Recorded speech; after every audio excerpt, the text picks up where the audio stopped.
10 minutos e estamos de volta trazendo para você as participações aqui do Dr. Nixon Lucena e da doutora Enilce Guedes. Hoje nós vamos falar sobre planejamento previdenciário da dona de casa, doutora Enilce. Seja muito bem-vinda, boa tarde.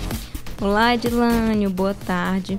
Mais uma vez agradecer a oportunidade, dando sequência aqui ao assunto muito importante que é planejamento previdenciário. E hoje especialmente nós vamos falar da aposentadoria e benefícios previdenciários para a dona de casa, Então vai ser um assunto muito bom, muito importante, e aí vamos tentar aqui esclarecer as dúvidas de todos.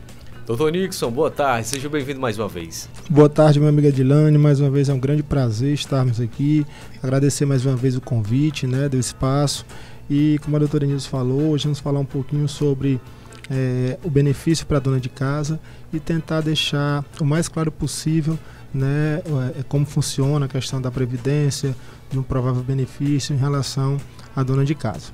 Pronto, eu gostaria que a gente iniciasse falando sobre o conceito de dona de casa, principalmente o conceito para o INSS, porque às vezes a gente tem uma mentalidade assim, um conceito diferente do que o INSS pensa. O que é a dona de casa para o INSS? Bom, primeiro falar que não se trata apenas para a mulher, Esse conceito de dona de casa também pode ser extensível ao homem, Dono de casa também. Uhum. Então, nesse caso aqui, não é um benefício propriamente para a mulher, Depois dizer que é muito simples esse conceito. Dona de casa é considerada aquela pessoa que cuida do seu próprio lar, que não trabalha com serviços domésticos sobre alguma remuneração.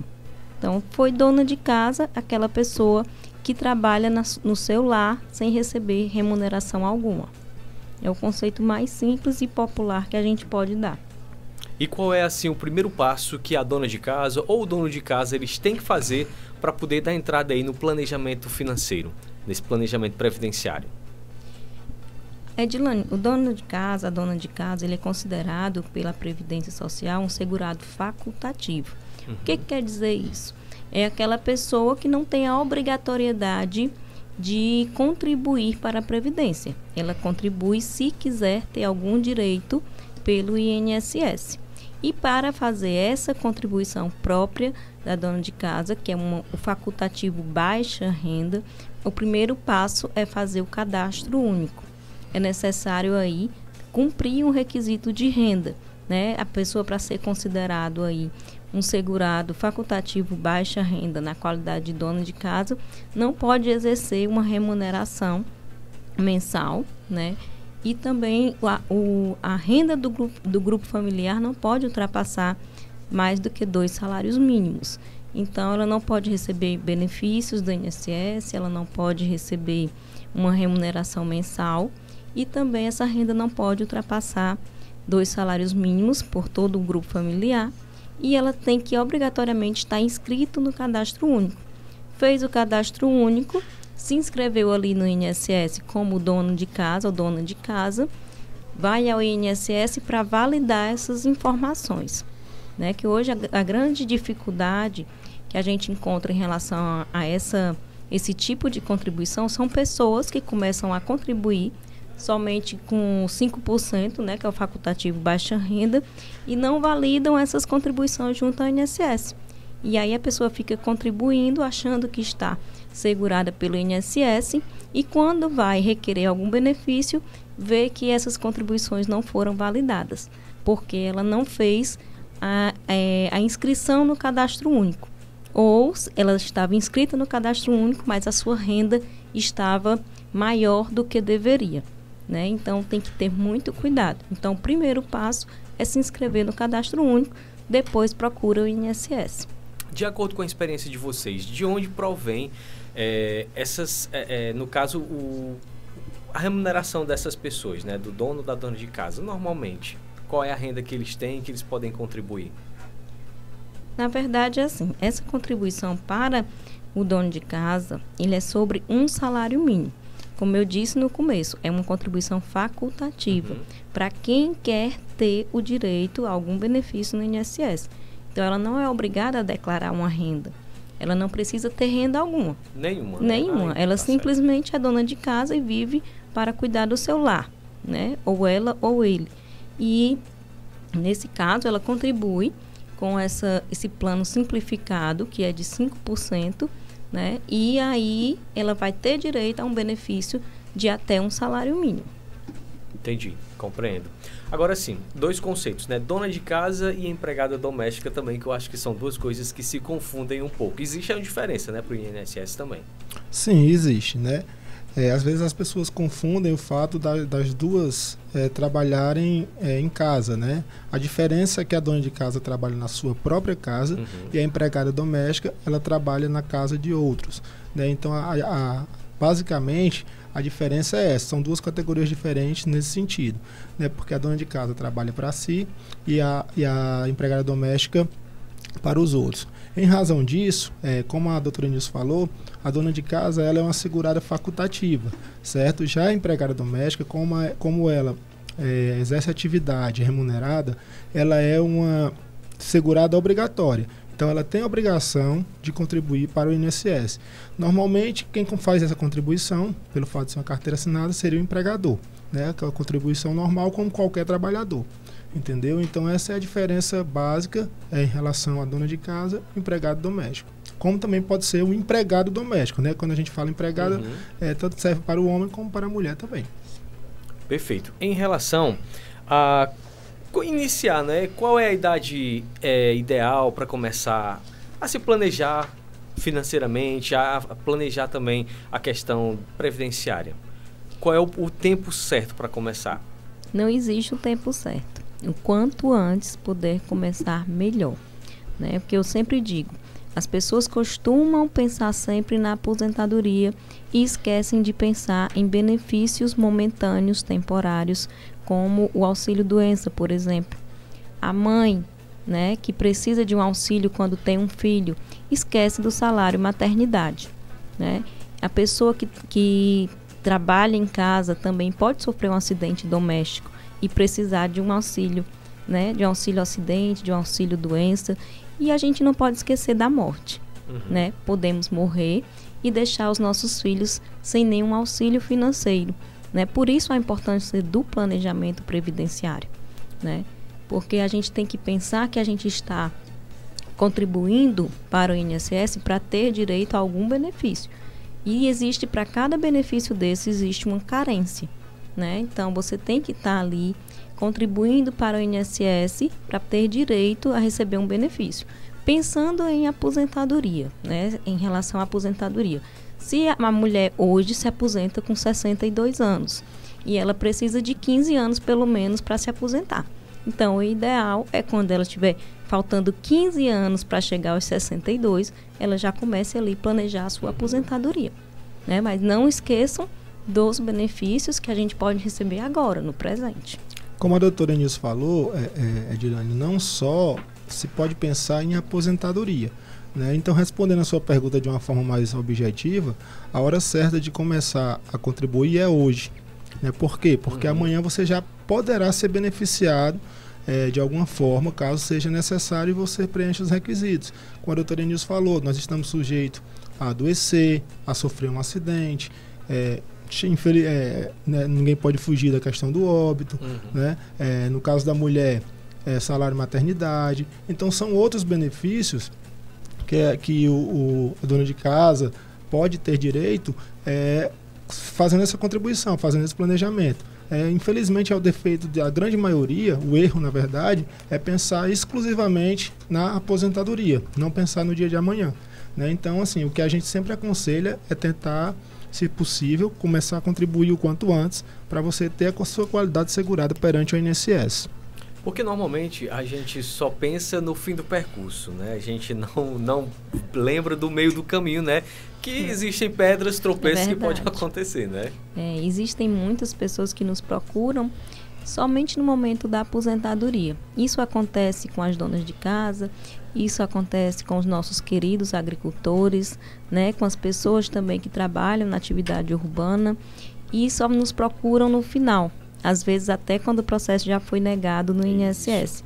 E eu sempre gosto aqui de firmar a importância né, da pessoa buscar um planejamento previdenciário para se aposentar, buscar o melhor valor de benefício, né, porque muitas pessoas têm que entender que você irá receber esse valor para o resto da vida, será a sua renda para o resto da vida. Então, por que não planejar?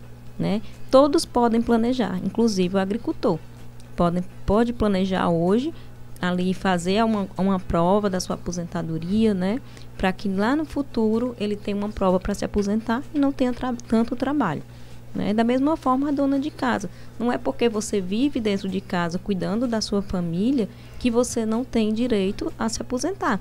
Você tem, desde que você contribua para o INSS. Lembrando que esse é o menor plano, né? É o plano mais barato que o INSS tem, que é de 5% sobre o salário mínimo. Hoje eu acho que seria em torno de R$ 71,50, 71, quase R$ 72 reais, né? Para você pagar por mês para ter direito a receber um benefício de um salário mínimo, né? Então as pessoas têm que começar a ver a previdência como um investimento. A gente pode até dizer que é um percentual social, né? Assim, bem baixo mesmo, que todo mundo pode ter acesso, né? Exatamente. E já complementando também, em relação à sua pergunta anterior, como ela tira essa renda, de onde vem esse valor para poder fazer essa contribuição? Por se tratar de um valor baixo, hoje R$70, não chega nem a 71, no caso do esposo, que como a doutora Nilce falou, se a família tiver a renda até 2 salários mínimos, né? Então você tirando desse valor R$71 por mês, você vai estar contribuindo e vai ter a sua qualidade segurada ou segurado garantido pelo INSS. Então é um valor teoricamente baixo, mesmo para quem tem baixa renda, então é um valor que tem uma grande possibilidade, é bem possível ser pago, né? Exatamente. E a senhora tocou também num ponto super importante, que é a gente começar o planejamento previdenciário com antecedência e com profissionais qualificados, né? Porque existem várias formas aí que as pessoas iniciam sozinho, né? Às vezes sem conhecimento nenhum, às vezes caem em golpes, né? Pessoas assim mal intencionadas que até pedem para as pessoas adiantarem um valor, enfim, o barato às vezes sai caro. Contribuem com a alíquota errada, né? Eu pego muitos casos que a gente precisa acertar o CNIS, principalmente referente aqui a esse caso da dona de casa. A maioria deles vão lá e iniciam um pagamento de 5% sobre o salário mínimo sozinhos, sem fazer a preparação, que é fazer o cadastro único. Esse cadastro único normalmente tem que estar ali com a renda quase zero para ser validada essas contribuições, porque se você pagar por 5% sobre o salário mínimo na qualidade de dona de casa e você tiver uma inscrição como doméstica ou qualquer outra inscrição junto ao INSS, o INSS não vai validar o seu cadastro. Né? Se você não tiver com a renda baixa, também não vai validar o seu cadastro. E o que acontece com essas contribuições? Você vai perder? Não, você não perde, mas você precisa complementar de 5% para 11%. Então, a pessoa vai pagar todos esses valores e meses, anos que pagou sobre 5% para 11%, e aí vai pagar juros, correção monetária, né? Então, tem que pagar ao INSS essa complementação para que essas contribuições sejam validadas junto ao INSS e aproveitadas para um possível benefício previdenciário e até mesmo aposentadoria. Então, por isso a importância de procurar um profissional habilitado antes de começar a contribuir, para não ter que passar por todo esse constrangimento, né? Constrangimento e também prejuízo financeiro.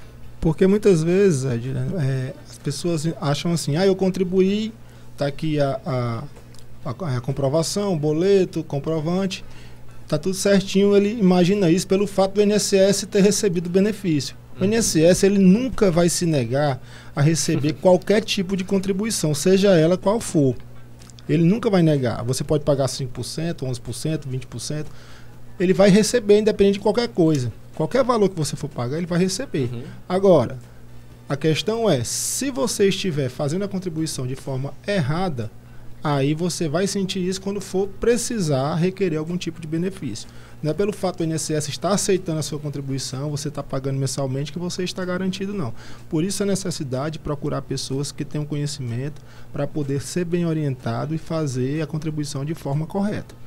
Porque às vezes a pessoa pode estar pagando mais ou menos, né? Aí vocês vão fazer a análise para fazer o reajuste. É porque, assim, é muito extenso, não tem como a gente falar tudo aqui, né, no horário. Mas, por exemplo, esse plano facultativo, se você tiver já os 15 anos de contribuição, você pode pagar a cada 6 meses e manter a qualidade de segurado, entendeu? Sem necessidade de pagar mensalmente. Então, são várias situações que podem ser vistas e às vezes as pessoas leigas não têm esse conhecimento. E o INSS não vai lhe orientar dessa forma. Se você pode fazer 2 contribuições por ano, né, de 6 em 6 meses, e manter a qualidade de segurado, se você pagar os 12 meses, o INSS vai receber. Né? Então, assim, para ele, quanto mais você pagar, melhor. Então, assim, é interessante, por isso que é importante você buscar sempre a orientação para que você nem pague a mais e pague o correto, o necessário e da forma correta. Pronto, vamos lá. Fazendo uma simulação assim bem básica, chegou uma dona de casa, um dono de casa lá no escritório de vocês pedindo ajuda, auxílio, assim, como é que eu devo fazer? Qual é o passo a passo para que o dono ou a dona de casa comece o pagamento ao INSS? Pronto, o primeiro passo é fazer o cadastro único. E dentro do cadastro único, que esse grupo familiar dele tem uma renda máxima até 2 salários mínimos. Né? Se ele já tem cadastro único, tem que observar se a renda está correta e se ele está atualizado. O cadastro único, como todos sabem, tem que ser atualizado a cada 2 anos. Né? E é requisito essencial que ele não preste nenhuma atividade remunerada, não receba outros benefícios, né, previdenciários, e também que a atividade dele seja somente dedicada à sua própria casa. Né? Se essa pessoa trabalha como diarista, como empregada doméstica, prestando serviço para outra família, mesmo que informal, né, ela não está qualificada como dona de casa, né, para esse tipo de contribuição facultativa baixa renda de 5% que nós estamos falando aqui. Então, tem que ter alguns desses cuidados. Após ela fazer o cadastro único, ela vai se inscrever no INSS como dona de casa e vai pedir para validar esse cadastro. Quando validar esse cadastro, ela começa a pagar as contribuições. Porque é muito importante que você só comece a contribuir após você ter um cadastro validado, para que o INSS no futuro não venha alegar que você não contribuiu de forma correta porque não validou o seu cadastro lá no início. Né? Então, é muito importante fazer essa validação do cadastro. Mas em casos de que a pessoa foi lá, deu entrada sozinha, sem orientação, ainda há alguma forma da gente reverter esse quadro. A gente pode entrar com um pedido de validação de contribuições, né, de facultativo baixa renda, e aí a gente vai comprovar junto ao INSS que ela se qualifica nessa situação. Eu acho interessante que vocês sempre têm um jeito para tudo, né? Realmente sempre tem saídas, né? Nada está perdido. Advogado tem que dar um jeito para tudo, né? A gente tem que sempre ter uma tese ali de salvação para os nossos clientes. Sim. E nunca desistir, né? Importante é isso. Porque só desiste quando o benefício sai, né? A gente só desiste quando o benefício é concedido. Né? Em relação ao recolhimento da quantia, né? Existe uma guia? Quais são as formas? Pronto. Hoje a pessoa pode entrar pelo meu INSS, fazer o preenchimento da guia, né? E aí todo o cuidado que tem que ser feito, porque cada recolhimento tem um código no INSS. Então, tem que ter esse cuidado de fazer o recolhimento no código correto. Né? No caso da dona de casa, facultativo baixa renda é o 1929, o plano mensal, e o 1937, o plano trimestral. Sempre será sobre um salário mínimo esse valor, e ela pode emitir essa guia mensalmente para pagar, né? Vai lá e paga em qualquer banco, qualquer agência lotérica, faz o pagamento. E aí, o importante é sempre dizer, pagamento em dias, né? Porque as pessoas costumam achar que podem pagar 5, 6 meses de uma vez, 7 meses de uma vez, e vai estar valendo essas contribuições, né? Sempre lembrar que pagamento para o INSS, o ideal é que se faça em dias. Agora vamos aqui a algumas perguntas que estão nos chegando. É o seguinte: já trabalhei, mas agora sou dona de casa. Como é que fica a minha situação? Possivelmente essa pessoa já trabalhou de carteira assinada, né? Isso que ele quer dizer. Ela pode agora, já que não possui renda nenhuma, que é dona de casa, se inscrever, né? Ter o cadastro único, se inscrever no cadastro único, se inscrever junto ao INSS como dona de casa, validar esse cadastro e aí começar a contabilizar a pagar e contabilizar esse período para que ele volte a ter qualidade de segurado junto ao INSS. Lembrando que para juntar o tempo de dona de casa com o tempo de carteira assinada, ele só vai conseguir a aposentadoria por idade, né? Não vai conseguir a aposentadoria por tempo de contribuição, porque a aposentadoria por tempo de contribuição, a alíquota precisa ser 20%.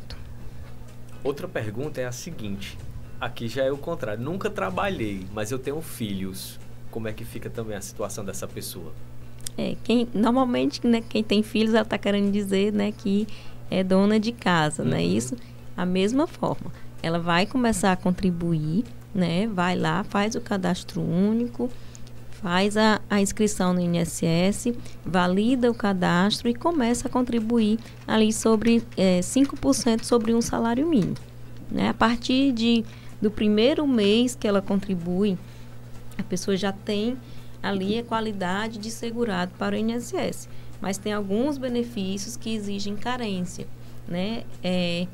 Inclusive, a gente tem até uma novidade em relação a isso. O STF julgou recentemente de que o salário maternidade, que antes era exigido 10 meses de carência, de que agora só precisa de 1. Basta você estar ali com qualidade de segurado antes de nascer o filho, que você já vai ter direito ao salário maternidade. Isso não passou ainda a vigorar, estamos aguardando, né? Por isso, espero que seja realmente uma realidade, né? Porque, infelizmente, a gente não pode mais confiar, né? Existe uma insegurança jurídica muito grande. Então, isso foi aprovado agora pelo STF, ninguém sabe se o INSS vai seguir, né, essa nova norma aí do STF, essa nova jurisprudência, mas estamos muito animados e esperançosos, né? Então, se isso passar, o salário maternidade passa a exigir apenas qualidade de segurado, que é 1 mês de contribuição, né? Se não passar, volta a ser como antes, que seria 10 meses de contribuição antes do nascimento do filho. Né? Auxílio doença são 12 meses, né? Aposentadoria por invalidez também 12 meses, e aposentadoria, como eu falei, são 15 anos. Muito bem. Seguinte, quem está nos ouvindo em casa, se tiver alguma dúvida, pode ficar à vontade. O nosso telefone, que também é o WhatsApp, é o 99960-4850. Mande sua pergunta que o Dr. Nixon Lucena, a doutora Nilce Guedes, estão aqui para recebê-las, tá bom? Doutora e doutor Nixon, temos mais uma pergunta agora, é o seguinte: quais são os outros benefícios do INSS que a dona de casa ou dono de casa pode também receber? Edilânio, ele estando com a qualidade de segurado dele comprovada, mesmo como facultativo, ele vai gozar de todos os benefícios que o INSS dispõe. Aposentadoria, né, que nós estamos conversando, auxílio doença, salário maternidade, ele pode gerar pensão por morte em caso de óbito, né, para os seus beneficiários, o auxílio reclusão da mesma forma. Então, ele vai gozar de todos os direitos, de todos os benefícios que o INSS dispõe, né, para qualquer segurado, mesmo que como se fosse um segurado obrigatório. Então, ele tem direito a todos os benefícios, repetindo, salário maternidade, auxílio doença, auxílio reclusão, aposentadoria por invalidez, aposentadoria por idade. Ele goza de todos esses direitos, todos esses benefícios, desde que esteja com a qualidade de segurado comprovada, né? Muito bem. E é isso. Se a gente tiver aqui mais alguma dúvida, mais alguma pergunta, deixa eu ver. Doutora, a senhora abriu alguma caixinha para saber assim, se tem alguma pergunta? Quando o pessoal chega lá no seu escritório, quais são as dúvidas mais frequentes?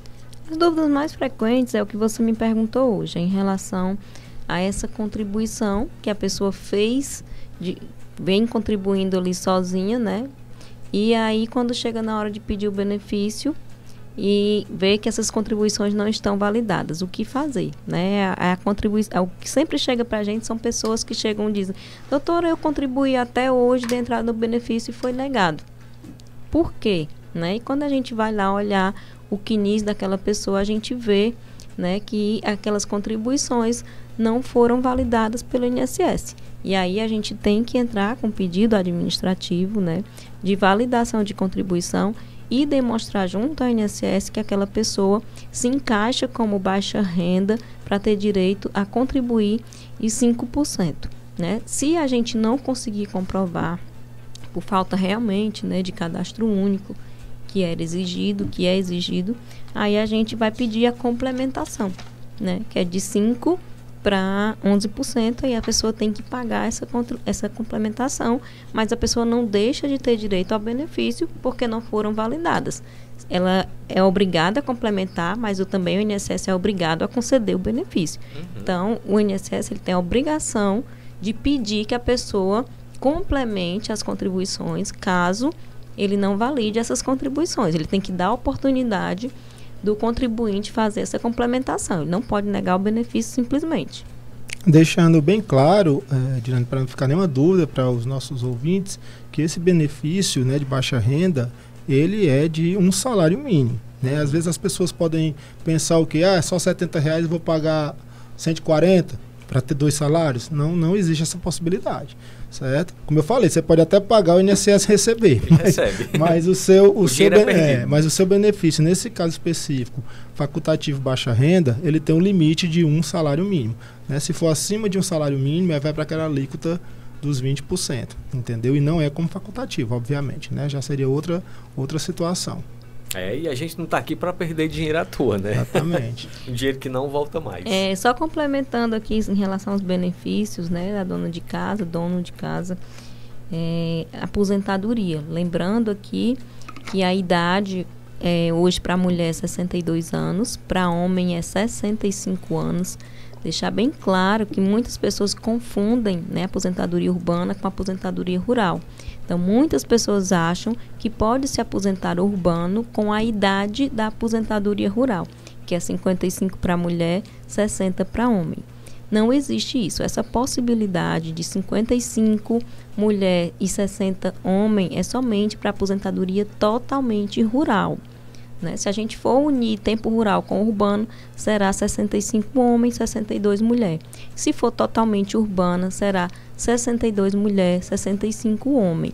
Né? Lembrando que o tempo hoje para se aposentar, aposentadoria por idade urbana, é de 15 anos para as mulheres.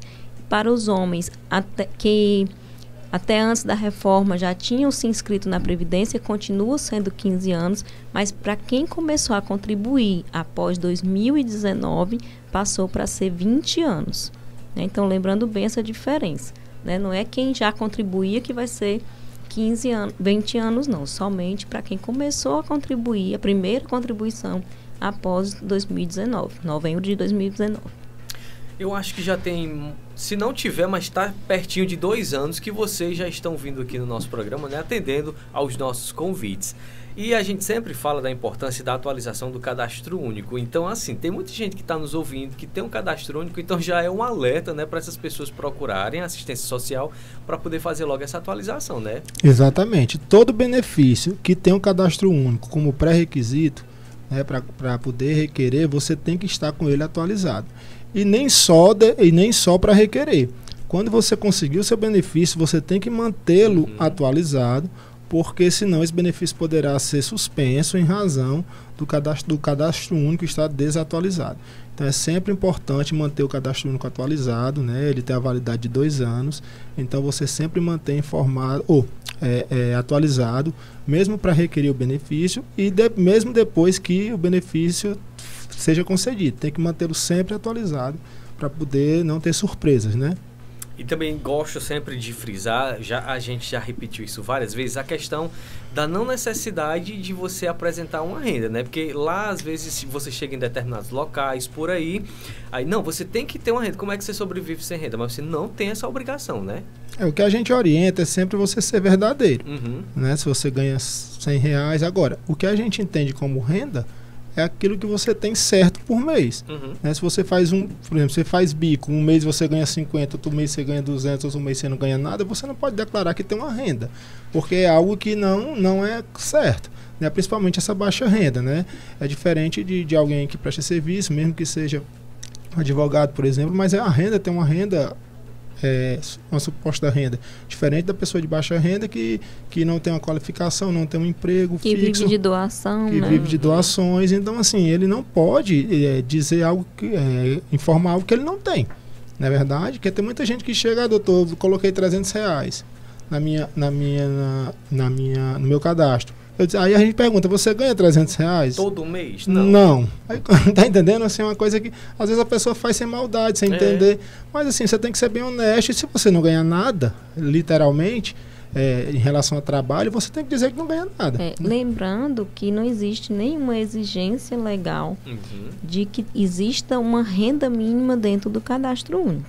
Se a pessoa não tem renda, obrigatoriamente, né, deve ser informado que ele tem renda zero, que ele não tem renda nenhuma.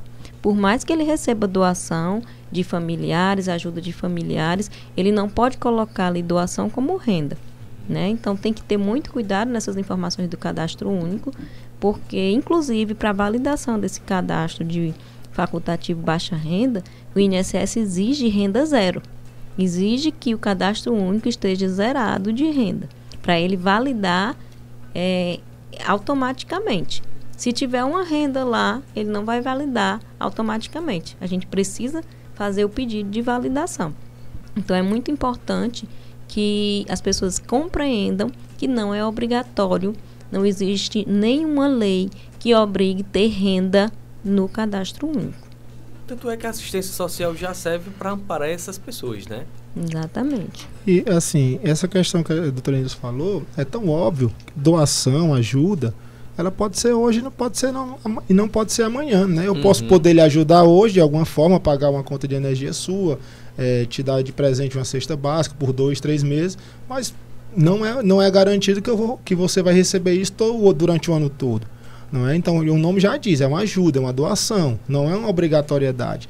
Então, quem recebe a ajuda e doação, ele não tem aquilo mensalmente de forma certa, né? Então, se é algo incerto, você não pode afirmar ali que você tem aquela renda X se é algo incerto. Muito bem. Tem um pessoal aqui que está querendo que vocês expliquem sobre o BPC, principalmente para aquelas pessoas que nunca contribuíram com o INSS, está chegando aí já o período de se aposentar, mas nunca contribuíram, elas queriam saber sobre o BPC. Quem tem direito? No caso do BPC, assim, em relação à aposentadoria, né, a idade não é aposentadoria. O BPC se chama benefício assistencial ao idoso, né? No caso de homem ou mulher, esse benefício é para quem tem a partir de 65 anos. E também se enquadra nessa questão da baixa renda, essa é a mesma situação que nós comentamos aqui. Ter o cadastro único atualizado, né, que seja de baixa renda, que atinja aquela renda per capita de até 1/4 de salário mínimo por habitante, entendeu? Então, assim, quem está chegando nessa idade, não tem contribuição, nem profissão, nem agricultor, então tem que se enquadrar nesses requisitos do BPC, né, que eu já falei. No caso, eu estou falando aí ao idoso, né? É a idade mínima de 65 anos e preencher os requisitos da baixa renda, né, da questão da miserabilidade, né, que a gente fala, tá bom? Lembrando sempre que o doutor Nico já enfatizou 2 vezes que a idade é 65, não é 60. Porque muitas pessoas chegam no escritório e nos procuram, né, sempre falando, doutora, já vou fazer 60 anos e nada da minha aposentadoria. Posso dar entrada no BPC? Né? E aí a gente tem, infelizmente, nossa população ainda é muito desinformada. Sempre tem pessoas, um vizinho, alguém que diz que a pessoa tem direito, né, quando chega aos 60 anos, já há um benefício automaticamente. E não é assim. Né? O BPC é um benefício assistencial, como o próprio nome já diz, né? Que assistencial não precisa de contribuição, mas precisa seguir alguns requisitos, que é o da idade e o da renda. A idade de 65 anos e a renda do grupo familiar até 1/4 do salário mínimo. Inclusive, não é pelo fato de você também chegar aos 65 anos que automaticamente você vai ter direito ao BPC. Além da idade, que é um dos requisitos, também existem os outros requisitos que você tem que preencher, né? Como a questão da renda é um deles, porque as pessoas mais leigas, eles têm na cabeça que quando eu completar 65 eu me aposento, que é no caso do BPC, né? Não é uma aposentadoria, mas enfim, a maneira comum de se falar. cheguei, não me aposentei ainda, chegando no 65 eu me aposento. Tem muita gente que chega no 65 e não consegue o BPC, porque não preenche todos os requisitos necessários para poder ter direito ao benefício, né? Então, não é só pelo fato de você chegar, completar 65 anos, que automaticamente você terá direito ao benefício. Você tem que preencher todos os requisitos necessários para poder ser agraciado com esse benefício. Eu que nem trabalho na área assim, de vocês, já ouvi muita gente falando sobre isso. Principalmente o pessoal que está procurando a aposentadoria rural. Não, se não der certo a aposentadoria rural, eu vou ganhar meu BPC, vou me aposentar de qualquer maneira. Eles já têm isso aí como se fosse uma segunda alternativa, né? Assim, às vezes, por que as pessoas pensam isso? Porque numa grande maioria, em questão de agricultura, tem a baixa renda, né? Então vai acabar se enquadrando, vai acabar preenchendo os requisitos para conseguir o benefício. Mas tem pessoas que não, tem pessoas que às vezes têm um esposo que é aposentado, sei lá, como professor, recebe um salário maior, acima de um salário mínimo, entendeu? Então são situações que cada caso é um caso, né? Quando as pessoas falam assim, as pessoas mais humildes falam que vão receber, assim, é porque na verdade acaba dando certo, porque ele, pela situação financeira, acaba se enquadrando, certo? Mas não é uma coisa garantida, uma coisa certa, tem que se enquadrar para poder ter direito ao benefício, né? Mas a maioria deles entendem, eles acham, né? Tem aquela informação como verdadeira de que pode se aposentar, como eles chamam aposentar, é o BPC Loas com 60 anos, né? E não é com 65. Aí as pessoas deixam de fazer as provas necessárias, de pegar uma semente na Emates, de fazer um ANDAP, né? De correr atrás dos documentos que eles precisam, já pensando em receber um BPC Loas, né? Achando que aos 60 anos vão conseguir esse benefício, né? E eu gosto sempre de enfatizar que uma coisa é a aposentadoria, outra coisa é o BPC, né? O benefício assistencial. Então, a aposentadoria é para quem efetivamente trabalhou a vida inteira, né? E que agora chegou o momento de se aposentar. Para o agricultor existem características aí especiais, né? Que é o segurado especial, que é a idade menor, né? Que menor diminui 5 anos, tem uma redução de 5 anos. Que é 55 mulher, 60 homem. Aí é uma aposentadoria, recebe 13º, né? Tudo direitinho, pode deixar pensão por morte. Já para quem vai receber o BPC, né? Não precisa contribuir, nem comprovar nenhuma atividade, mas precisa comprovar o requisito da idade, 65 anos, e a renda, né? Do grupo familiar até 1/4 do salário mínimo. E aí ele passando a receber esse benefício, não recebe 13º, né? Por enquanto, existe aí até uns projetos de lei para incluir o 13º no BPC, mas até agora não tem, e também o próprio benefício não dá direito aos dependentes receber pensão por morte, né? Então, por isso, muito importante a pessoa planejar o benefício mais vantajoso para ele. Muito bem. Sobre o questão de planejamento previdenciário, vocês já vieram aqui outras vezes, já está se transformando mesmo numa série, né? A gente já tem, podemos dizer que vários episódios sobre planejamento previdenciário, e tenho certeza que a gente vai preparar muita coisa boa aí para os próximos programas.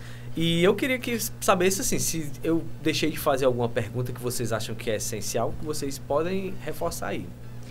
Não, Adilane, eu acho que hoje a gente respondeu muitas dúvidas, né? Acho que foi satisfatório. A gente fica à disposição, caso apareça alguma dúvida, né, pelo telefone da rádio, qualquer outro canal, que a gente responde no próximo programa. Vamos voltar aqui, né, para continuar falando, né, sobre planejamento previdenciário. Ainda não temos a temática, mas a gente vai divulgando aí nas redes sociais.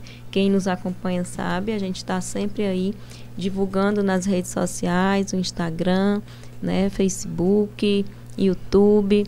Então a gente está sempre aí, e temos um site agora também que tem um canal de comunicação direto com o nosso cliente, né, com as pessoas que seguem o nosso trabalho. Quem quiser aí deixar sua dúvida, sua pergunta, a gente vai estar sempre à disposição para responder. Dilane, mais uma vez agradecer aqui a oportunidade, o espaço, né, de bater esse papo aqui sobre direito previdenciário. É sempre importante, é bom para a gente, é bom para a população ficar esclarecida em relação aos benefícios previdenciários. Agradecer mais uma vez a oportunidade e fiquem todos com Deus. Doutor Nixon, doutora Nilce, eu que agradeço mais uma vez aí por vocês tirarem um pouquinho do tempo de vocês para virem aqui na 104 FM, falar, né, com os nossos ouvintes. São pessoas assim que realmente ficam muito curiosas, gostam muito quando vocês vêm aqui, tiram as dúvidas delas, assim. Eu já vi muita gente dizendo, Edilene, eu tinha aquela dúvida, mas quando você perguntou, parece que foi para mim aquela pergunta. Parece que era eu que estava perguntando. Então, mais uma vez, muito obrigado. E a gente fica muito feliz, né? Só agradece a oportunidade, agradece aí o pessoal que está sempre nos ouvindo, né? As pessoas sempre falam muito bem do programa da rádio. Muitas pessoas já dizem que me conhecem pela rádio, né? Estou me sentindo um artista. Mas brincadeiras à parte, é muito gostoso a gente estar aqui podendo disseminar um pouquinho, né, do nosso conhecimento sobre previdenciário para que a nossa população seja cada dia mais informada. Pois é, são profissionais aí altamente renomados, né? Tanto é que nós estamos trazendo eles aqui no nosso programa, porque é muito importante a gente começar um planejamento previdenciário da maneira correta e com profissionais aí qualificados. Então já fica a dica aí para vocês, tá bom? Então muito obrigado, doutora Nilce, doutor Nixon, muito obrigado de verdade, eles que são aí do escritório Guedes e Lucena Advocacia, e a gente vai seguindo aqui trazendo para você muito mais música. Tá na 104.